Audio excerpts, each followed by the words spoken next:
Hello, friends. The 919th day of the war between Russia and Ukraine continues. A commander-in-chief of the armed forces of Ukraine, Zelensky, admitted today that the most difficult situation for Ukraine is now in the Pokrovsk direction. However, Zelensky states that, as of this morning, all attacks have been repelled, the enemy has had no success. At the same time, Ukrainian and Russian military telegram channels write that the Russians continue to advance here. According to the Ukrainian military, the Ukrainian armed forces are under threat of encirclement in Karlivka. According to Adar fighter Bunyatov, the Russians are actively advancing in the direction of Galitsinivka, and in Karlivka, there is a high risk of a cauldron being formed along the Vovcha River. At the same time, since yesterday evening, Russian telegram channels began writing about the withdrawal of Ukrainian forces from Karlivka and began publishing videos with their flags in the village. According to their statements, this happened after Russian troops approached Galitsinivka and in fact cut off one of the last roads along which supplies were being sent to Karlivka. Ukraine does not confirm this loss, while the Ukrainian military's telegram channels write that the Russians are approaching Galitsinivka. A Bild military observer, Julian Rurk, also writes about the threatening situation in this area, confirming that Ukrainian troops have abandoned their positions in Karlivka. In his opinion, the entire central sector of the Donetsk front of the Ukrainian armed forces is under threat of collapse due to the domino effect in the Pokrovsk direction. Having lost Kalinovi and Memrik, the Ukrainian army was forced to retreat from another 8 square kilometers around Karlivka, where it had steadfastly resisted the Russians for several months. Now the entire central sector of the Donetsk front line is under threat of destruction due to the advance of Russian troops in the north and south, and, consequently, flank attacks by Ukrainian units in the center, Rurk writes. The 46th Brigade's telegram channel also writes that the enemy did not make an intrigue out of its plans to reach Ukrainsk and outlined its goal, the encirclement of our troops in the Karlivka-Nevelsky-Krasnogorivka area. This area has a water obstacle in the form of the Vovcha River and about 5 bridges across it. The movement to the south through Gurnik in the direction of Kurakhivka probably has the task of taking advantage of the geographical features of the defense area to close off our unit's ability to organize and escape. 4 full-fledged brigades could be encircled, the 46th Brigade's telegram channel writes.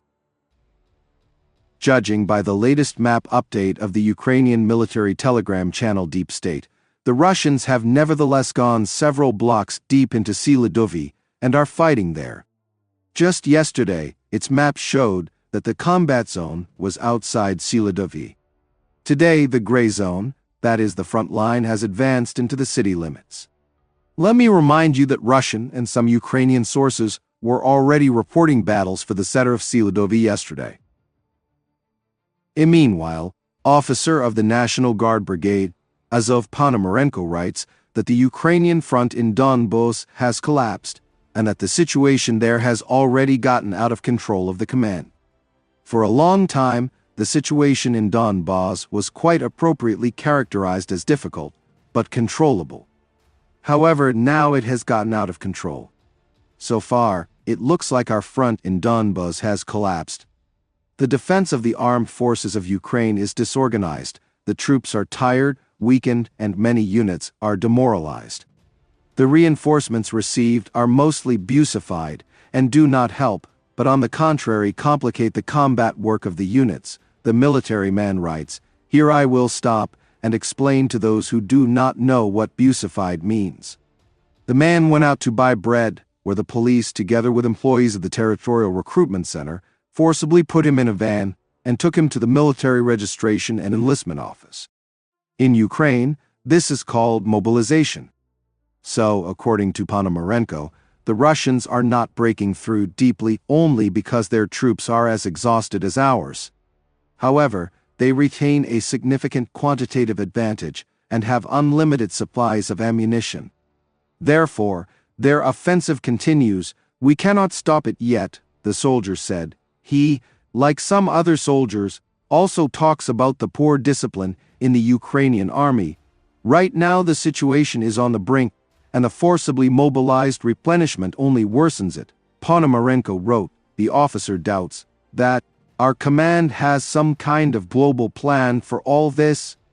Yes, counterattacks in other parts of the front may have results. However, they only make sense if the front in Donbas holds. There are also widespread hopes that the Russians have put everything they have into this offensive, and as a result they will run out of reserves.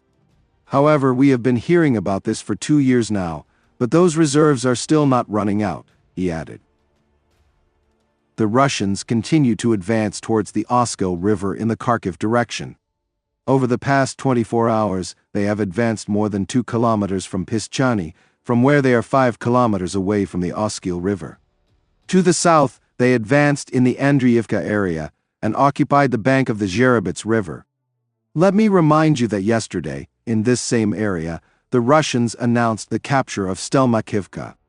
By the way, today they published the raising of their flag in the central part of the settlement. That is, the movement towards Oskil in this area continues. Friends, this channel exists solely thanks to your support. If you have the opportunity and desire to support the channel, I will be very grateful to you. Thank you very much and see you in the next video.